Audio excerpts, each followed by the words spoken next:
Assalamualaikum warahmatullahi wabarakatuh. Innal hamdalillah nahmaduhu wa nasta'inuhu wa nastaghfiruh wa na'udzu billahi min shururi anfusina wa min sayyiati a'malina. May yahdihillahu fala mudilla lahu wa may yudlil fala hadiya lahu. Asyhadu an la ilaha illallah wahdahu la syarika lahu wa asyhadu anna Muhammadan abduhu wa rasuluh. Allahumma salli wa sallim wa barik ala Muhammad wa ala alihi wa sahbihi ajma'in, amma ba'd. Kita masih lagi dalam hikmah dan faedah haji serta umrah di muka surat 477. Di antara hikmahnya lagi ialah nombor 5 sebelumnya, inilah suasana yang cukup indah yang mengingatkan kita kepada permulaan manusia berada di bumi. Sewaktu keluar daripada perut ibu kita, semuanya dalam keadaan yang sama. Tiada beza di antara mereka. Jadi dengan wukuf di Arafah ya,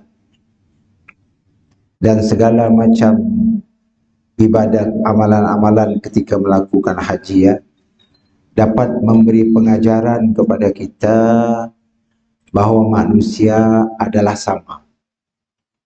Apapun bangsanya, asalnya Islam, maka sama di sisi Allah SWT di hadapan Allah SWT.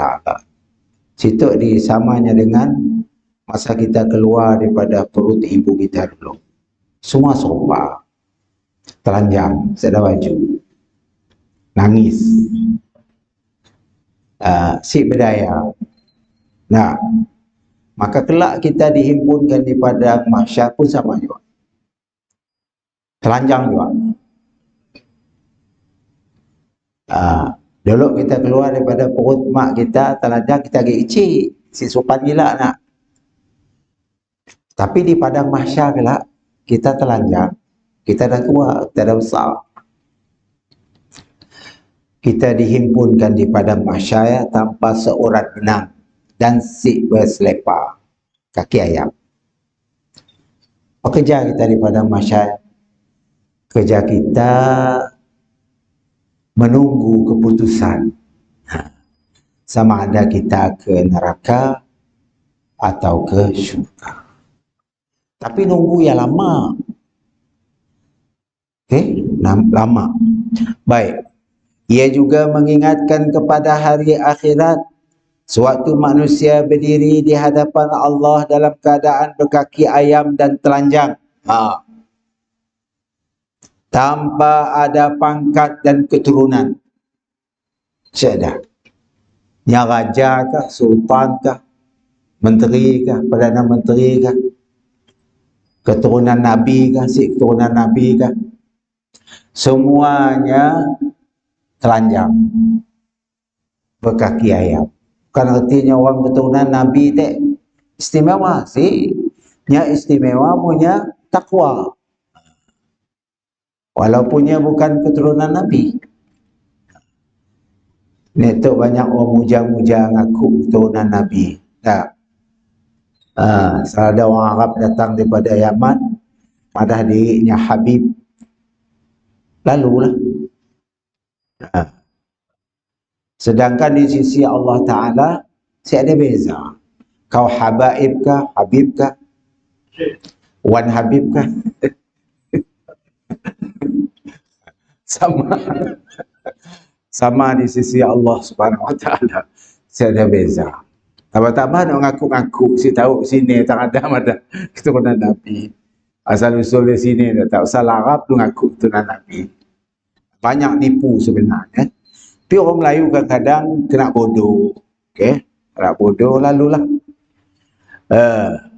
Lalu menganggap Abu Jahal pun keturunan Nabi, pak menakan Nabi. Tapi sininya neraka. Abu Talib, orang yang nolong Nabi, tapi nya semua masuk Islam. Sini tujuannya neraka. Ini ada istimewa. Sampai Nabi madah dengan Fatimah apa? Ya Fatimah, mun kau curi, aku yang akan ngeratakan kau. Apa maksudnya? Fatimah kan anak Nabi, sepatutnya curi, kirangus ya dah. Nah, kayaknya anak Nabi lah, keturunan Habib dia. Kirangus ya lah, tapi Nabi, aku pun yang akan ngeratakan. Artinya di sisi Islam, manusia sama rata. Yang membeza kita hanya taqwa. Inna akramakum indallahi atqakum. Orang yang paling mulia di sisi Allah adalah orang yang takwa di antara kamu. Okay. Jadi jangan kita mudah terpesona ataupun terpedaya dengan tipu helah orang-orang tertentu. Baik. Yang kelima, haji merupakan sebesar-besar peringatan yang mengingatkan muslimin, orang-orang Islam kepada keadaan bapa-bapa mereka dan para nabi dan rasul yang terdahulu yang berjuang membina Kaabah. Kaabah dah berapa kali runtuh. Zaman Adam, mula-mula asas dipolah oleh Nabi Adam alaihissalam. Kemudian runtuh oleh banjir zaman Nabi Nuh, hanyut.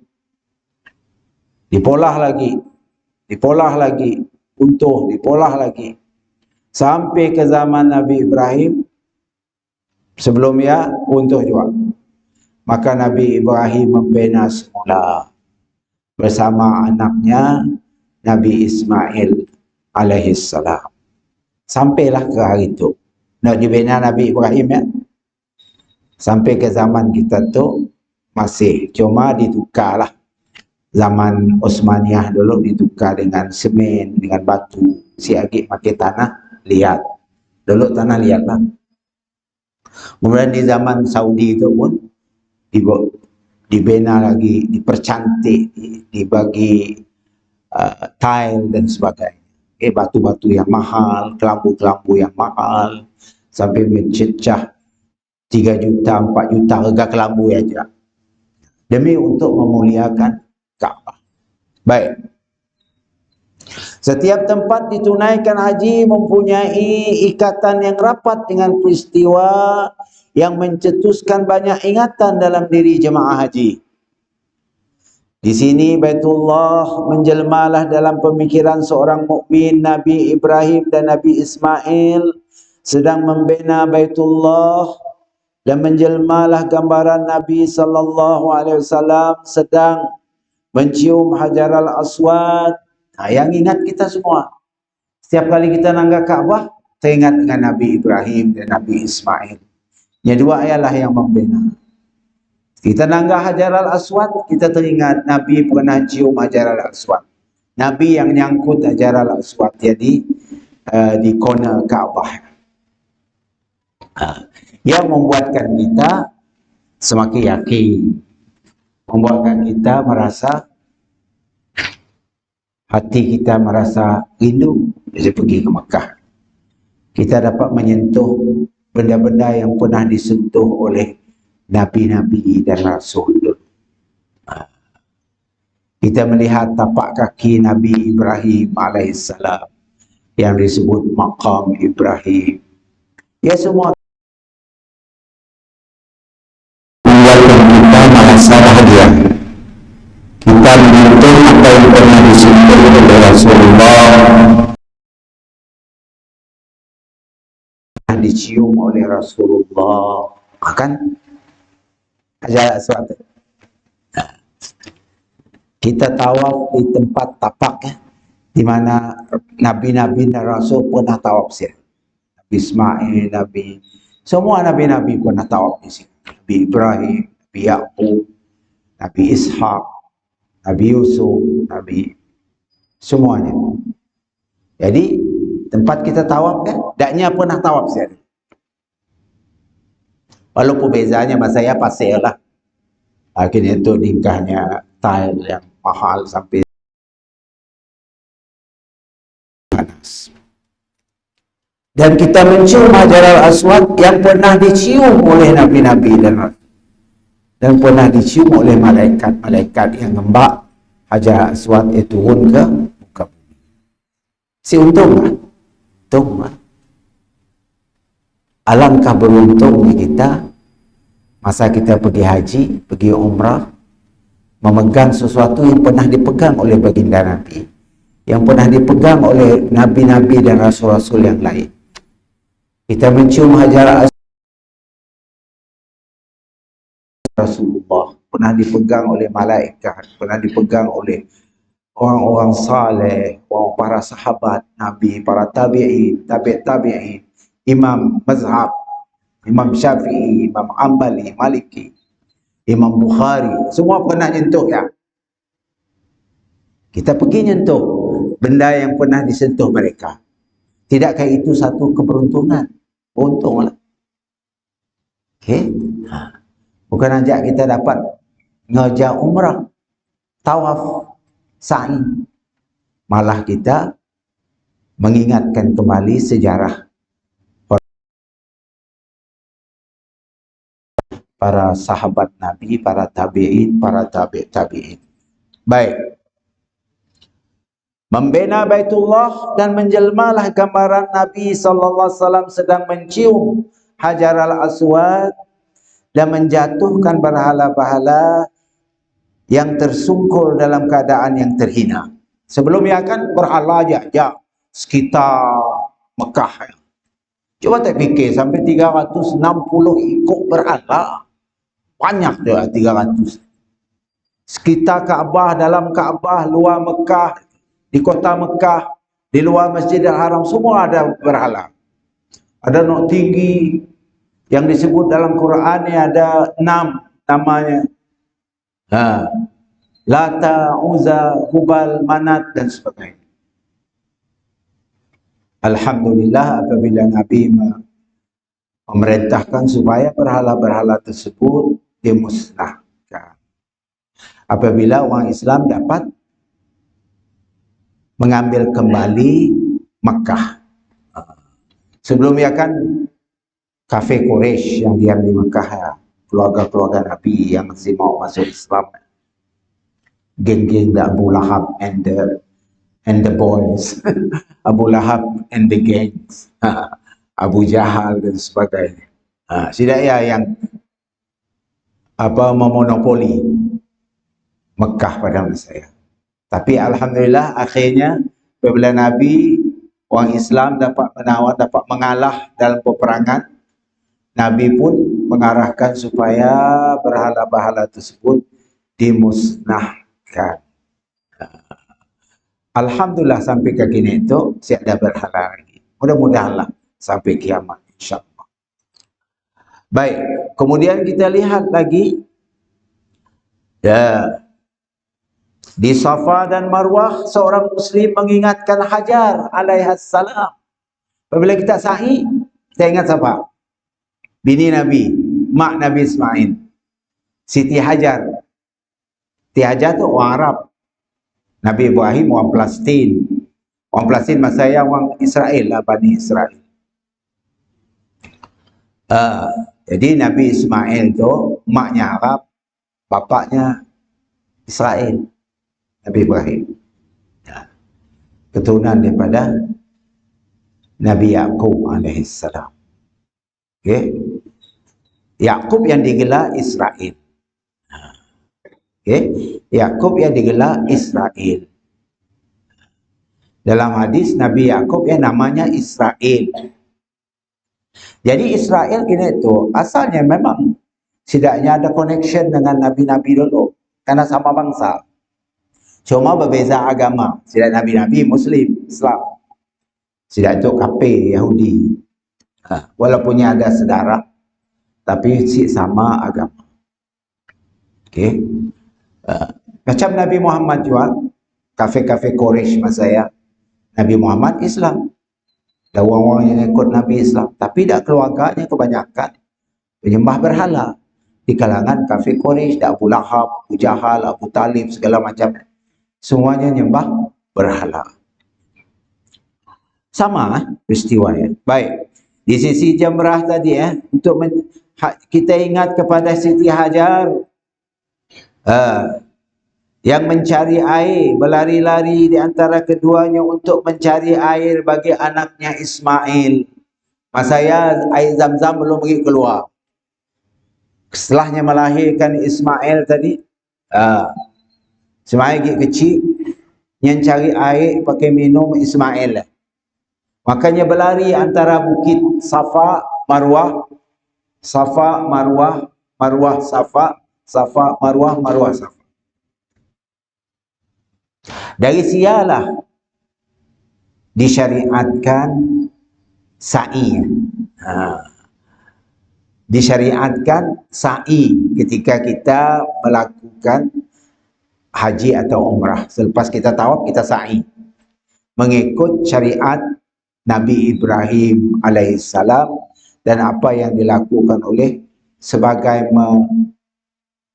mengingatkan peristiwa besar yang berlaku terhadap ibu kepada Nabi Ismail, iaitu Hajar, mencari air untuk menjadi sumber minuman mereka berdua. Tapi alhamdulillah akhirnya Allah Ta'ala mengurniakan air Zam-Zam. Dari zaman air Zam-Zam yang alih, berapa ribu tahun, sampai ke kita kini itu. Kita pergi ke telaganya dapat air, nak ngodak. Tak pada habis-habis air. Telaga itu masih kena air aja. Airnya dulu. Ini tu di nak yang ngapain lah, di pump. Pergi ke seluruh Masjidil Haram. Sampai keluar-luar pipe. Si pernah kering. Coba tak bayangkan. Mundolok mudah nangga telaga Zam-Zam dulu nyada tangga turun ke bahar dalam masjid tepi Kaabah. Disebabkan banyak berlaku peristiwa yang si bagus di kalangan jemaah haji. Ada yang mandi di bahar telanjang mungkin. Orang jenis si tahu, si pandai menghormati Masjidil Haram. Ada yang tidur dia semua keluar-keluar. Ada yang nyesah. Macam kerjanya di bahar. Akhirnya ditutup oleh Arab Saudi. Okey. Jadi nyusah kita, siapa nak gagik lah. Coba dulu kita beradab, menghormati. Nah, kan dalam masjid. Waktu dia hormati. Tapi ialah manusia itu macam-macam ragam. Si berdisiplin, hidup dan sebagainya, akhir merugikan kita. Itulah air Zam-Zam yang muncul di zaman Nabi Ismail masih kecil sampai ke hari itu. InsyaAllah sampai kiamat air Zam-Zam saya akan kering. Alhamdulillah. Nyaman air Zam-Zam. Nyaman. Mula-mula kita minum si nyaman. Saya ingat dulu mula-mula first time saya minum tahun 80. Pergi sini belajar minum bal ke sana, rasa macam lainlah daripada air biasa. Tapi setiap hari minum, pagi minum, petang minum, tengah hari minum, sama masuk masjid haram minum. Jadi nyaman. Kalah jadi air biasa oleh air Zam-Zam. Kita rasa nyaman. Itulah keberkatan kata Nabi, Zam-Zam liman syuribala. Kelebihan air Zam-Zam Zam-Zam kata Nabi, air Zam-Zam itu mengikut apa yang kita doa ketika kita minum. Kalau kita doa sebelum minum, ya Allah sehatkanlah aku, insya-Allah kita sehat. Ayat Nabi mana? Kalau kita ada penyakit, banyak-banyakkan minum. Ada kawan saya dulu, dia ada nikah 14 tahun, tak ada anak. Dia sama belajar sini lah. Hari-hari tawa, minum air Zam-Zam, pagi, petang, siang, malam, dia dah lagi bini. niat. Karena Nabi tadi ada Zam-zam liman syuribalah. Zam-zam mengikut apa yang kita niat. Kita niat untuk sembuh penyakit, insya Allah dengan izin Allah kita sembuh. Alhamdulillah. Pas ya, wah, si TKB akhirnya beranak. Okey, banyak jadi anak. Si TKB lagi. Itulah banyak lagi kelebihan-kelebihan lain yang kita tangga, yang kita dengar, orang yang sakit jantung dan sebagainya. Ya pergi sini, lama diam sini, 14 hari katakanlah, atau 7 hari. Ini untuk mudah. Kita boleh pergi sini pakai visa pelancong. 90 hari, nak. 3 bulan. Boleh. Bukan aja kita boleh pergi ke Mekah ini tu. Ke Taif, ke Madinah, ke Jeddah. Kita boleh pergi Riyadh. 1000 lebih kilometer daripada Mekah. Pakai highway, pakai train. Kita boleh pergi ke Dammam, Zahran, Sepadan, Bahrain, apa semua. Boleh pergi sini. Karena visa gini itu semesti visa umrah. Boleh visa turis, visa pelancong. Mudah-mudahan kita diberi Allah rezeki untuk dapat berkunjung lagi ke Masjidil Haram, ke Makkah, Madinah dan lainnya. Baik. Di Safa dan Marwah, seorang muslim mengingati Hajar yang berlari di antara keduanya untuk mencari air bagi anaknya Ismail. Dan di Mina, Mina pun ada peristiwa. Di sisi Jamrah mereka menghayati sikap Nabi Ibrahim yang sedang menentang syaitan dan menolak rayuannya. Masa kita melontar di Jamrah, Jamrah Aqabah, Jamrah Wusta, Jamrah Sughra, atau Jamrah Ula, Jamrah Wusta, Jamrah Sughra. Bila kita kena, kita melontar. Kita melontar kena. Kita mengikut syariat Nabi Ibrahim alaihissalam pada masanya tengah bertarung dengan syaitan. Maka daripada sialah disyariatkan orang haji, salah satu wajib haji ialah melontar di Jamrah, di Mina. Mesti ngolah wajib haji ya, kena bayar dam. Kenanya wajib-wajib haji. Ini ada rukun, ini ada wajib, ini ada sunat. Anak rukun si boleh tinggal. Boleh tinggal, saya kita si tawaf. Haji kita si sah. Kita si ukuf di Arafah. Haji kita si sah. Tapi kita pada malas nak pergi Arafah. Elek di hotel yang betul. Boleh tak? Ada hamba Allah, saya pernah bertemu.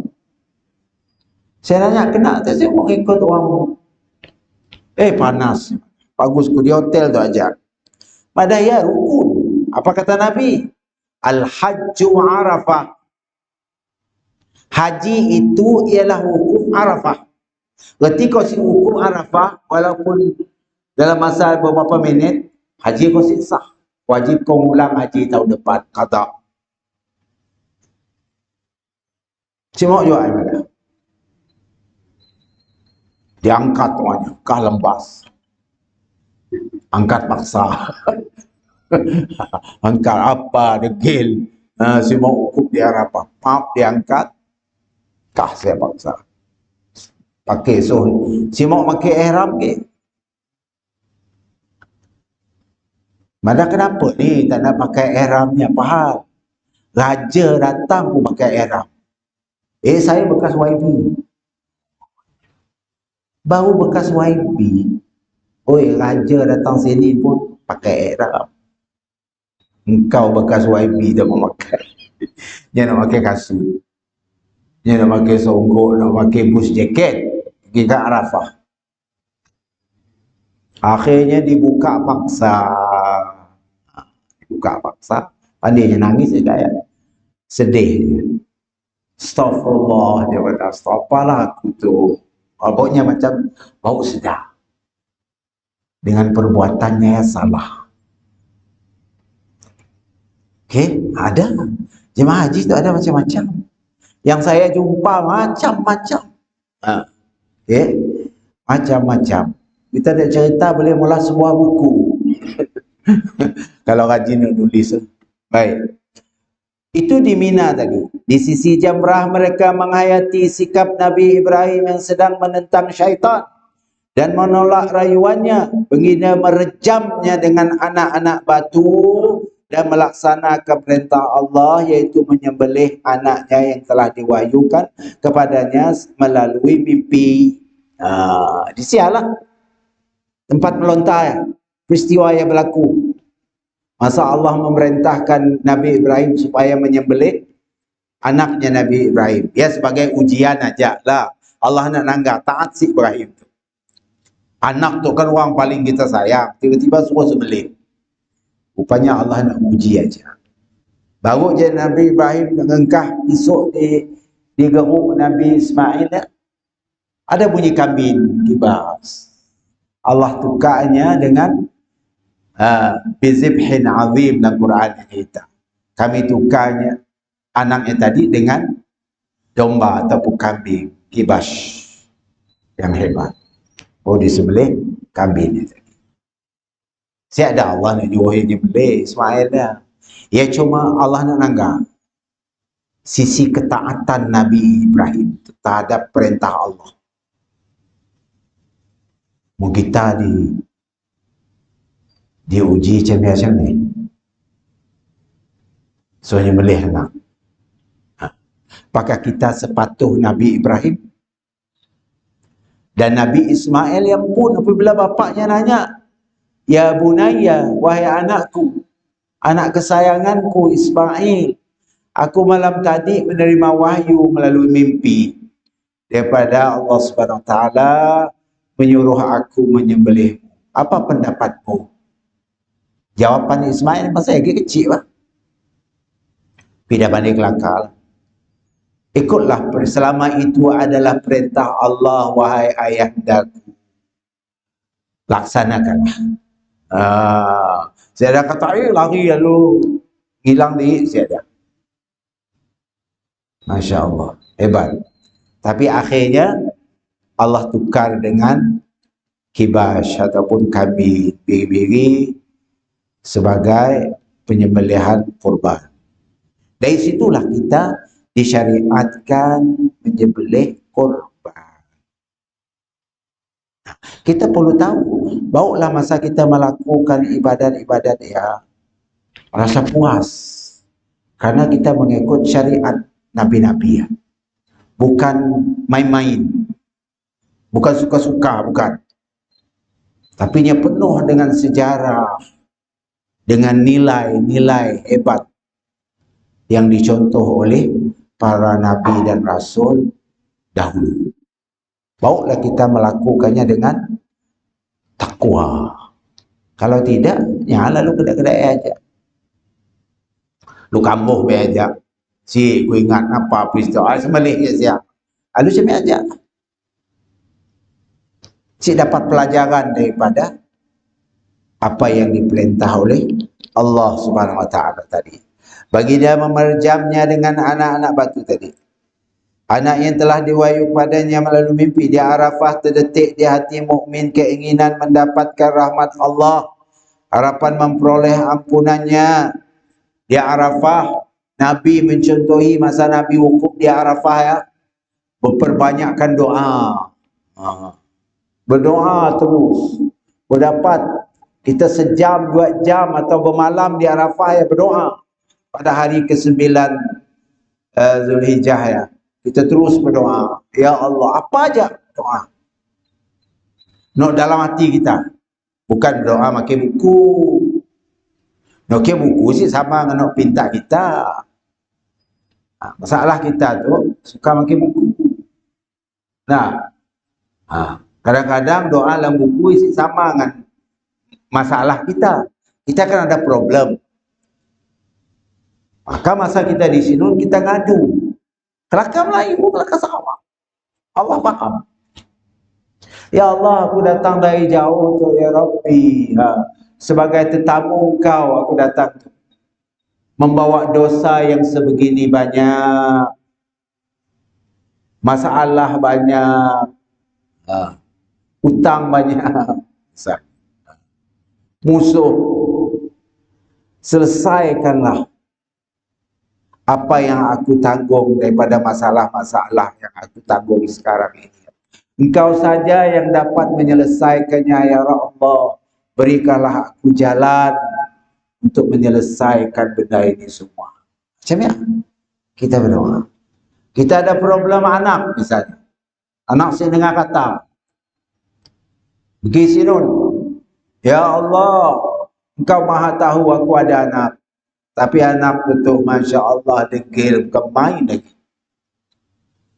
Semua semayang, semua segala macam. Semua ngaji, semua belajar agama.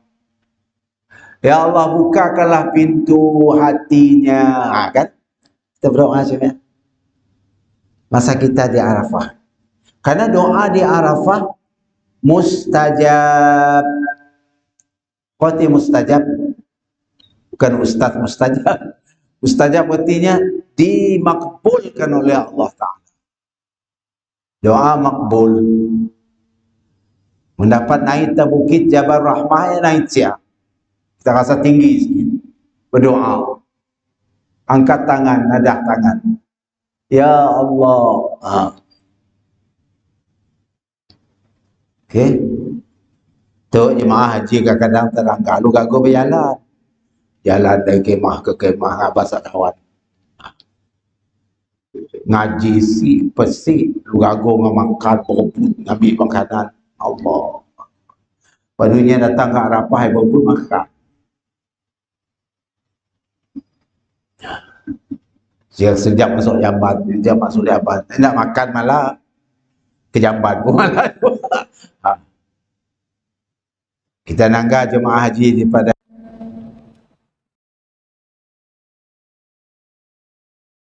berdoa. Dari mulanya datang dari Pakistan, dari awang kita Melayu berdoa pulang kemah aja. Duduk kemah, duduk pilek, beloya aja. Di Arafah dia bertemu ke beloya, bukan pakai berdoa. Yang masalahnya tangga saya jemaah kita. Kebanyakannya kira ya. Si mau ngambil peluang berdoa. Karena kita di Arafah bukan lama, sekejap aja. Dan hari Arafah cuma sekali setahun, 9 Zulhijjah. Kita berdoa hari lain di Arafah, siap ada makbul. 9 Zulhijjah aja. Dari start gelintir macam start pagi sampai terbenam matahari. Siang berdoa. Rugilah kita ngambil peluang ya tadi. Sedangkan itu yang dilakukan oleh Rasulullah sallallahu alaihi wasallam semasa baginda di Arafah, apabila baginda melakukan haji terakhir yang disebut Hajjatul Wada, haji selamat tinggal. Selepasnya Nabi balik Madinah, selamat hidayah, Nabi wafat, Nabi meninggal dunia. Itulah haji yang terakhir yang dilakukan oleh Rasulullah SAW. Baik, tidak luput daripada pandangan suasana indah wukuf Rasulullah ketika Hajjatul Wada. Suatu baginda berada di atas untanya memberi nasihat kepada orang-orang Islam, berkhutbah Nabi pada masanya, dan menggariskan prinsip-prinsip hidup yang unggul, persamaan yang adil dan ukhuwah yang sebenarnya. Ada pesanan-pesanan dalam khutbah Rasulullah SAW yang disebut khutbatul wada, khutbah selamat tinggal. Kenapa yang disebut wada? Wada bahasa Arab tu bye-bye. Arab punya ibu kita bye-bye, wada'an. Wada' itu bahasa Arab, artinya selamat tinggal. Wada'. Datang kita nyebut wida, salah. Makan apa? Orang nak pergi haji, makan apa? Widak. Ni ada widaknya, wadak. Wawnya atas. Yang dahsyat lagi, makan apa? Makan walidak. Ada lam lagi. Walidak.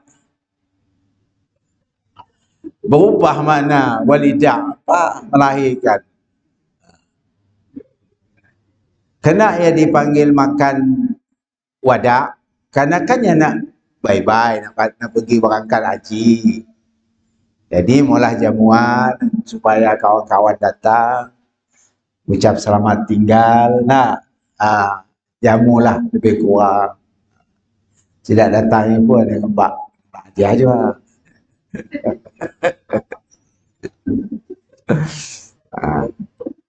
Kelak balik haji, beli kopiah, beli kain serban. Kena aku sih, kau pergi dulu, pasik beri.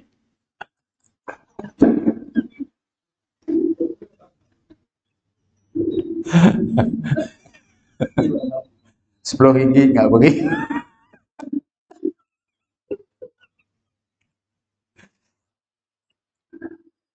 Ya guru aja lah. Kita tak aja, saya ada aja orang kata ya.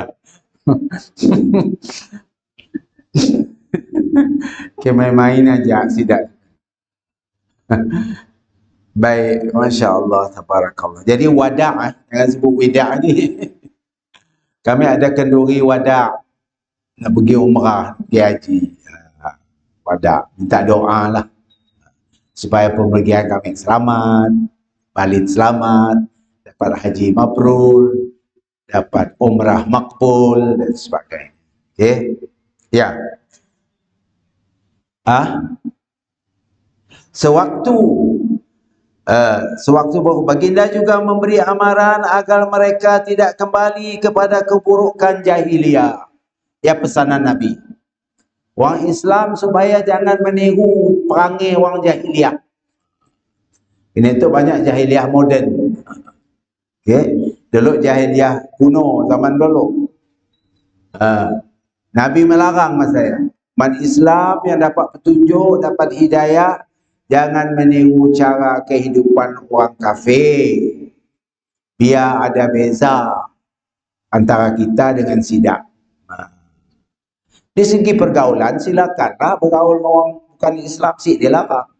Bergaul, berkawan. Tapi jangan ikut perangai sidak. Masalahnya orang Islam tu punya dah baik, lalu ikut cara orang. Masalahnya. Islam sih ada nyuruh kita berkelahi dengan orang kafir. Islam nyuruh kita berbaik-baik. Tapi jangan ikut cara hidup sidak. Ya aja. Kita lain, sidak lain. Tapi kita bergaul. Tapi orang Melayu kita tu mudah terikut-ikut. Dengan passion, dengan perangai, dengan cara-cara berkawan, cara-cara hidup, ikut cara orang kafir. Ya, di pesan Nabi, masa Nabi khutbah terakhir di Arafah. Apa kata Nabi tadi? Berkhutbah, menggariskan prinsip hidup yang unggul, persamaan yang adil dan ukhuwah yang sebenar. Baginda memberi amaran agar mereka tidak kembali kepada keburukan zaman jahiliyah. Sama ada jahiliyah dulu atau jahiliyah moden itu. Okey. Wahai manusia, sungguhnya Tuhan kamu itu satu. Ya, pesan Nabi. Tuhan kita satu, yaitu Allah Subhanahu wa taala. Semua kamu daripada Adam. Semua kita berasal daripada Adam. Dan Adam daripada tanah. Okey. Tidak ada kemuliaan bangsa Arab. Pada saya tadi. Ke atas bangsa bukan Arab, melainkan dengan takwa. Saya dah beza. Kau Arab kasih, kau keturunan Rasulullah kasih, Habib-Habib macam-macam nama. Saya ada lebih. Allah cuma nanggarah takwa kita. Nanggarah takwa kita. Dia perlu dikikis daripada pemikiran kita. Sampai kita nanggah gini tu, Allahu Akbar. Apabila orang yatim ngaku keturunan Rasulullah, cium situ, cium lutut, cium kaki. Air minum. Ludah, minum. Mau juga minum. Saya nanggah dengan mata saya. Hijau yang nak keluar.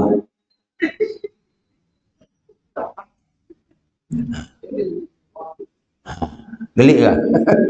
Ambil berkat. Ambil berkat. Mau juga. Minum. Kena.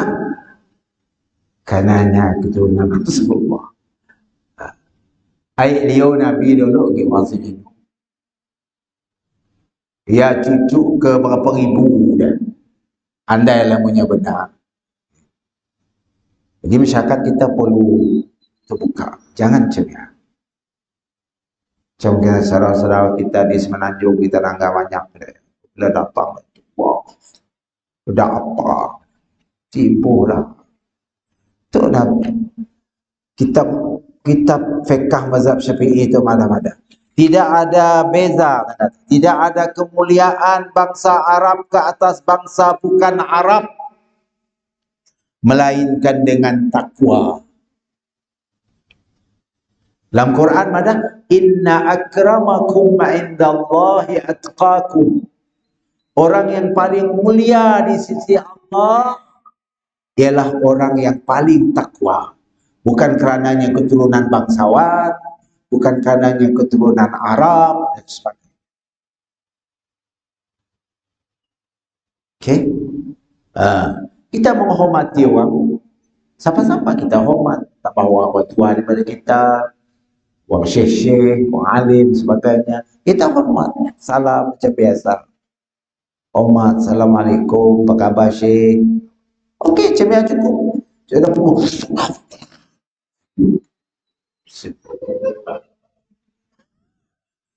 Sebelum okey. Berbunyi dah. Ingatlah jangan sekali-kali kamu kembali menjadi kafir selepas kewafatanku, kata Nabi. Selepas aku meninggal kelak, kata Nabi, jangan kita orang murtad. Ini itu ada yang murtad. Artinya saya mengikut pesanan Rasulullah semasa di Arafah. Jika mana kamu akan memenggal leher sesama kamu, berkelahi kerja sama Islam, berperang, membunuh, walhas sama Islam. Jangan, kata Nabi. 1400 lebih tahun lepas dah Nabi pesan. Jangan saling berperang. Ada salah-salah sikit, maafkan aja lah. Siapa saya dah pandai salah? Semua orang pandai salah. Okay. Selesaikan dengan perbincangan dan mesyuarat. Dan yang keenam, manfaat tambahan kepada semua ini ialah rezeki yang diperoleh oleh orang-orang fakir di negeri itu pada musim yang mulia ini. Rezeki yang mencukupkan keperluan mereka selama setahun. Macam orang Arab bisnes, musim haji ya. Dapat pakai covernya setahun, kan? Mana nak ada bisi apartmen sekitar Masjidil Haram atau sekitar Masjid Nabawi.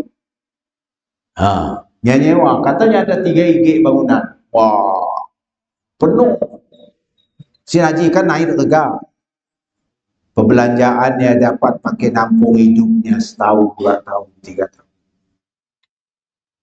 Belum gignya berniaga, dapat jual minyak wangi, jual saban, jual sejadah, jual macam-macam.